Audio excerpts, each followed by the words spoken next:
तो आपको 5000 साल पुराने हथियार से आज के इस्लामिक आतंकवाद को आप सामना नहीं कर सकते। अपनी सोच को बदलना होगा, अपने हथियार को बदलना होगा, अपने नैरेटिव को बदलना होगा, अपने लोगों को उस आदर्श समाज से बाहर निकालना होगा। वो आपका ख्वाब है कि जब आदर्श व्यवस्था हो जाए तो वैसे ही रहिएगा, लेकिन ये समाज आदर्श समाज नहीं है। जिनसे लड़ रहे वो आदर्शवादी लोग नहीं हैं।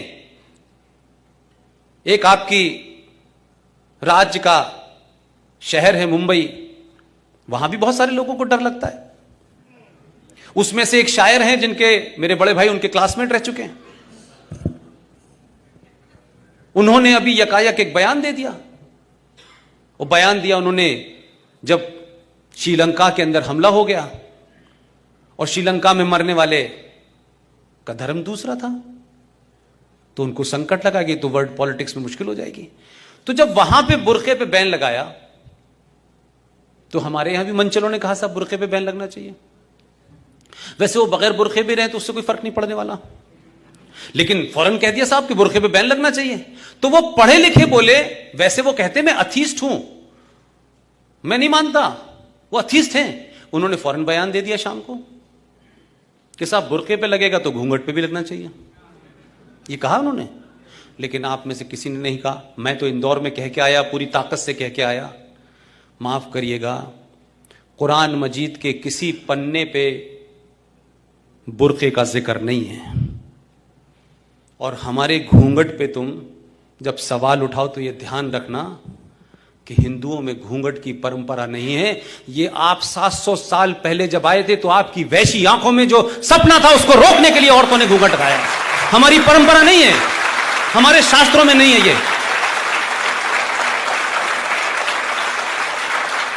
तो आप हमसे मत कहिए हमने घूंघट परंपरा इसलिए नहीं की, आपकी आंखों में जो वैशीपन था उसको रोकने के लिए हमने की। हमारे यहां तो लोग घोड़े पे लड़ने जाती हैं हमारी औरतें, तो आपके यहां बुरखे में बैठती हैं, वो बात अलग है। आप रखें बुरखे में, आप रखें उन्हें, हमने मने नहीं किया, क्योंकि आपके यहां तो उसे प्रॉपर्टी समझते हैं, हमारे यहां नहीं समझते प्रॉपर्टी।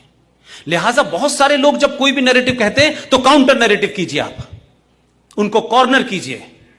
समाज में इस वक्त लड़ाई जो है वो वैचारिक लड़ाई है, हथियारों की लड़ाई नहीं है। सही नैरेटिव दीजिए, समय पे दीजिए। इसलिए पाकिस्तान, बांग्लादेश, चाइना ये भारत के लिए खतरा हो नहीं सकते। अपनी आर्मी पे ध्यान रखिए, अपनी आर्मी पे फख्र कीजिए। इतना सब कुछ हो जाने के बावजूद भी आपके ईस्ट में और आपके वेस्ट में रोज तीसरे दिन 4 बंदूकधारी जाते हैं और प्राइम मिनिस्टर को बंद कर देते हैं, कहते हैं मार्शल लग गया। ये गलतफहमी इधर किसी दिन हो गई तो यहां तो लगेगा ही लगेगा, आप निपट जाएंगे।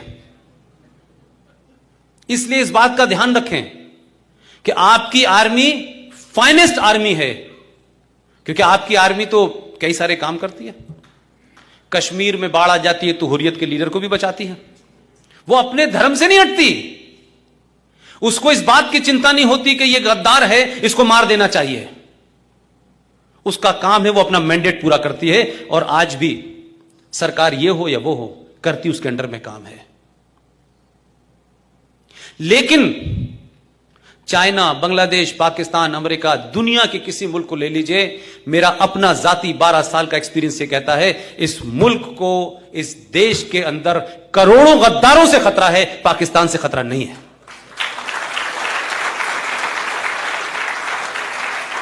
और ये गद्दार, ये एंटी इंडिया एलिमेंट दिन ब दिन मजबूत हो रहे हैं, दिन ब दिन मजबूत हो रहे हैं। उनको न्यूट्रलाइज नहीं कर सकते। 5 आते हैं, फौज 5 मार देती है, 6 आते हैं, 6 मार देती है। आसाम में होता है, सब जगह होता है। लेकिन इस देश में सिविलियन ड्रेस में छोटे भाई का पजामा, बड़े भाई का कुर्ता पहने हुए ऐसे घूम रहे हैं, ऐसे ऐसे नैरेटिव लेके आते हैं कि उन्हें इस बात की शर्म और इस बात का डर नहीं होता भाई साहब, कि टेलीविजन पे आके कहते हैं कि हमने 7 करोड़ थे तब हमने पाकिस्तान लिया था, अब तो हम 35 करोड़ हैं, और इस बार आपको तय करना है कि आप कहां जाएंगे, हम नहीं जाएंगे। ये नैरेटिव खतरनाक है, ये सोच खतरनाक है। दो चार आतंकवादी, दो चारों को मारने से काम नहीं बनेगा अगर आप नहीं सुधरे। आपके पड़ोस में रहने वाला आदमी, उसका पता नहीं है। कश्मीर की घटना पता नहीं पिछली बार मैंने अजय भाई बताई थी कि नहीं बताई थी, आज लोग ज्यादा हैं। कश्मीर में एक कश्मीरी हिंदू पंडित लेडी ने छोटे से बच्चे को 5वीं क्लास में पढ़ाया, हाई स्कूल में पढ़ाया, 12th में पढ़ाया। वो पड़ोस में रहता था। वो लेडी रिटायर हो गई। वो लड़का जिसको इतनी दूर तक पढ़ाया, पड़ोस में रहता था। इस बचपन से जिसको पढ़ाया होगा, टीचर और बच्चे के बीच में जो रिलेशन डेवलप होता है वो मां बाप से ज्यादा होता है। उसी लड़के ने 19 जनवरी 1990 को उस औरत के घर में घुसा। उसने पूछा, हां तुम क्यों आए हो? वो आगे बढ़ा, उसको गिराया, उसका रेप किया और 56 वार किया उसके ऊपर और मर्डर कर दिया। जिन हिंदुओं को यह गलत फहमी है इस देश में, नहीं नहीं यार तुम क्या बात करते हो यार, कैसी बात कर रहे हो पुष्पेन, तुम लोगों को भड़का रहे हो, तुम देश में खाई पैदा कर रहे हो। भाई हम जब नहीं थे तब भी तो खाई थी। हम तो 65 में आए हैं, हमारी तो उत्पत्ति 65 में हुई, उससे पहले क्या हो रहा था? ये गलत फहमी भूल जाइए कि सन 1935 में ये सरदार जी बैठे हुए हैं। 35 में भी लाहौर में लोग यही कहते थे। ऐसा कैसे हो सकता है यार? अरे ये हो ही नहीं सकता। 40 में हो गया, 5 साल बाद हो गया। आखिर इस देश की यूनाइटेड भारत के अंदर जो फोर्स थी उसमें कितने % मुसलमान थे? फोर्स में कितने % थे? देश बटा तो आर्मी की तो ट्रेनिंग बड़ी हाई ग्राउंड पे होती है। सिविलियन तो चले गए थे, आर्मी क्यों चली गई सिर्फ मुसलमानों की वहां?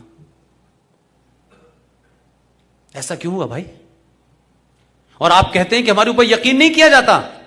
आपके ऊपर तो इस मुल्क ने इतना यकीन किया कि 4 राष्ट्रपति दिए,